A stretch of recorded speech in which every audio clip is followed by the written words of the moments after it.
Hey guys, welcome back to another Flesh and Blood video.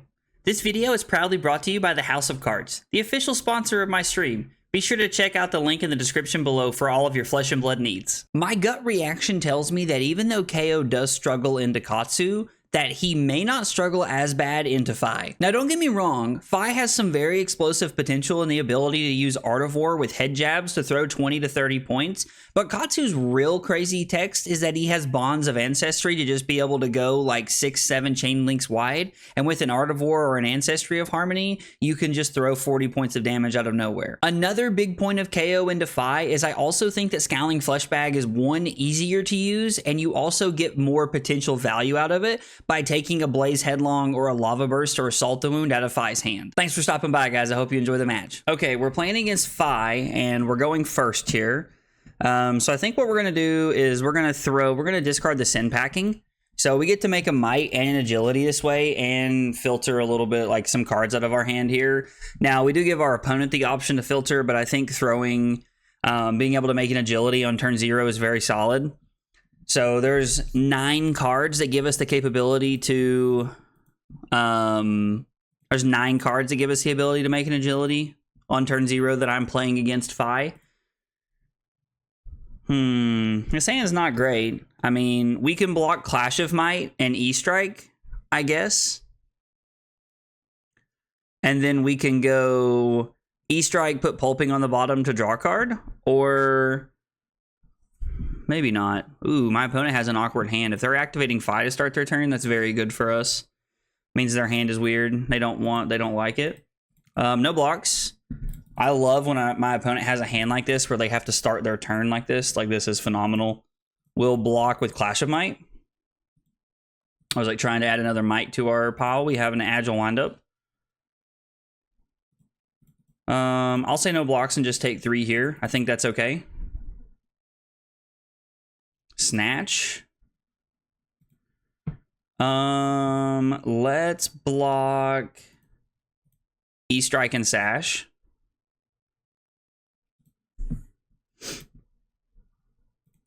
I think that's okay to give up the Sash there. We just want to we want to stop them from being able to Arsenal. So we're going to name draw card, which means this is 7 go again, and we're going to draw into the yellow Agile Windup that we knew about. And from there, I am going to pitch the yellow Agile Windup to throw the Claw, and I'm going to discard the Agile Windup in my hand to create a Might and an Agility for next turn, setting us up in a pretty good spot. We could also just attack for 6. I don't think that is as good as actually setting up a Might and an Agility for next turn. I think I would rather have the Might and the Agility for next turn. And we'll just pass here. I mean, this hand's honestly not great, but we have, I think, too much value here to just do nothing. Turned on Mask. Or I guess they didn't turn on Mask. We never let an attack action hit last turn, so we're just now seeing if they have Mask active. And it appears that my opponent's one of the players, one of the people that believes that leaving it on all the time is correct. And I don't argue that point. Like, I don't hate that point. I don't disagree. It is the correct way to play on Talishar. I just choose not to for convenience.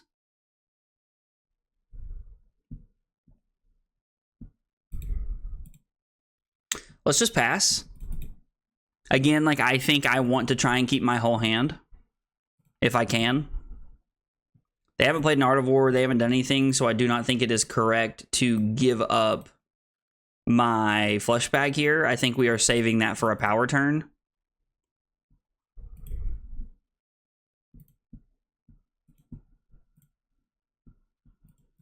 I mean, this is shaping up to be a pretty good turn for them, but the problem, they might go get Salt the Wound here. I'm not sure. They may just take the damage and save it for another turn.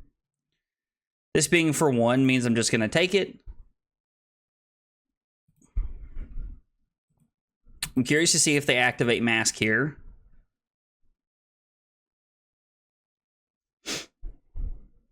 I was like, they're really thinking about it, I think. And there's a lot of value here. Yeah. I was like, you get a lot of value from this. So we're going to block with Scab Skins because blocking with the Scab Skins, we're blocking 2 to prevent 3 here because of the Salta Wound. And then Salta Wound is going to be for 7. So we're going to go to 16. Which I think is, again, I think it's okay because we have a pretty good, hopefully what turns out to be a pretty good hand. It really depends on what we draw, but hopefully it turns out okay.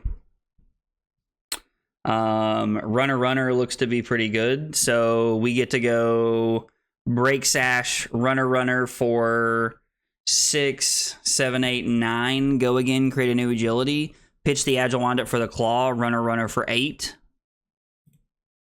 That seems pretty good to me. I mean, it's a 22-point turn off of 4 cards. It's pretty above rate, if you ask me. And by if you ask me, I mean it is literally above rate. There's no argument to be had, but... And we still have Fleshbag to like try and like really stunt a good turn from them. They've already used Mask of the Pouncing Lynx, which I think is like one of the biggest threats we have to play against. Just blocking for value there, and then Runner for 8. Now, there might have been an argument to just throw 14 at my opponent and then actually arsenal the Runner so that we can cycle the agility tokens, but I don't think that's the correct play. I think we just want to be getting as much value as we can off of the Bloodrush. So the Bloodrush was a 1 for 6 this game, or that turn. It was a 1 for 6, and we were able to put our opponent down to 10, which means if we can block with a couple of cards and some equipment, we can probably pressure them pretty well.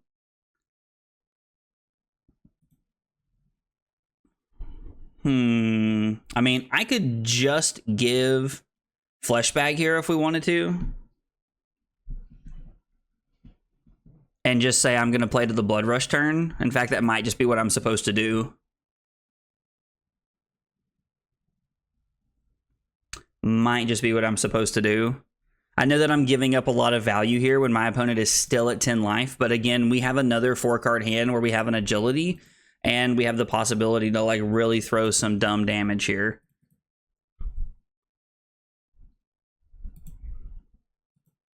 So we take 3, go to 9. The Phoenix Flame is for 2. Which means we go to 7. And my opponent gets an arsenal. And we hopefully have a hand that lets us strip like 3 cards from their hand.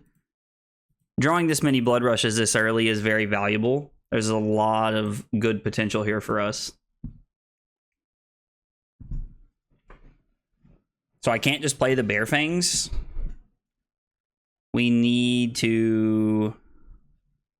I mean, this would be 7 and then Bear Fangs. So let's think about this for just a second. There's a couple of lines that we have here. If I come in with this, I have 2 floating. This is for 7. We don't force any cards. Or I'm sorry, this is for 8. Which means 8 still doesn't force any cards, but they do have to be weary of going down to a low life total.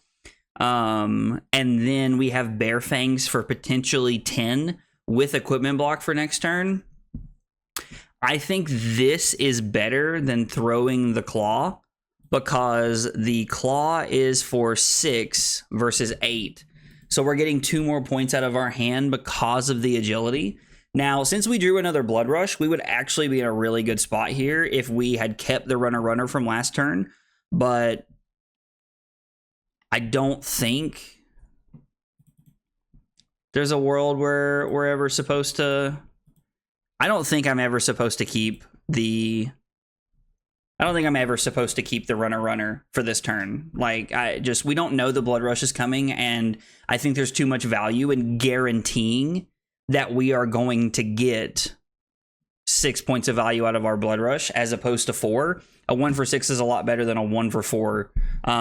There's also some thought to trying to arsenal the Reckless Swing this turn, but that was way too dangerous of a game, because how that turn looks is we have to throw Mandible Claw for 6 and then pitch the we have to pitch the Mighty Windup to throw the Bear Fangs. Hope we draw into the E-Strike and discard it, and then we get to keep the Reckless Swing. It's a very greedy play, in my opinion, and I don't think it's correct.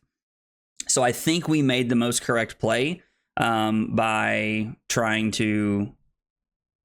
pitching the Reckless Swing. Keeping the Reckless Swing is just like pure greed, in my opinion, and I don't think it's correct. Hi, Taryn. Taryn's coming to hang out with me since I'm at home. We're recording some videos. Taryn likes to hang out with me while we record videos for you guys. Although I have to admit, Fi is not a deck that I thought I would be playing against. I've seen Nador. I've seen that name online before, and I can't help but wonder if it's someone with the M&R cast. I mean, I doubt it. I don't know, but gonna take 2 and go to 1. I'm very surprised that they're going to 1 here. Well, there's another Reckless Swing in our deck somewhere, and we drew it, which means it does not matter. I'm just going to say no blocks, and then we're just going to Reckless Swing for the W. And we ended up keeping the best possible combo that we could have had there going into our turn, which was a blue and Bear Fangs. The start of this game was very interesting because I was able to use Assault and Battery to create a Might and an Agility for my next turn while also arsenaling an E-Strike, which pairs very well with the Agility. Then my opponent had a very awkward hand where they were forced to pitch a blue to activate Fi to start their chain, which was really good for me. But the turn ends with them throwing the Snatch. Now, I could have just taken 4 and given them the Arsenal, but I really didn't want to be down 7 points to start the game and them have an Arsenal. So I think that giving up the extra card and the block off of the Sash was really important, but the Snatch definitely caught me off guard for a second. On my opponent's second turn of the game, I took a lot of damage and fell down to 16, but I was able to crack back with a Bloodrush Bellows. That was a 22 total point turn, which really caught me up. And then drawing into another Bloodrush Bellow gave me the confidence to just use Scowling Fleshbag pretty much on the first attack that came through, because Scowling Fleshbag would at least buy me enough breathing room to be able to play the next Bloodrush Bellow and probably try to close the game out from there. Now, my second Bloodrush Bellow was only for 18 points. Now, 18 points off of a 4-card hand is very good and above rate, but it really wasn't anything to write home about in my opinion. The 4-card Bloodrush Bellow hand did do the job though. My opponent had the option to give me Shuko and 2 cards if they wanted to stay alive, or they just decided to give me 3 cards from their hand and fall down to 1. I don't think them going to 1 was correct, and as we saw, I draw into the Reckless Swing and we win the game on the next turn. Guys, if you see anything you think I missed, let me know in the comments down below. I'd love to hear about it. If you enjoyed the video, be sure to like and subscribe for more content. Thanks for watching, I'll see you next time. Take it easy, guys.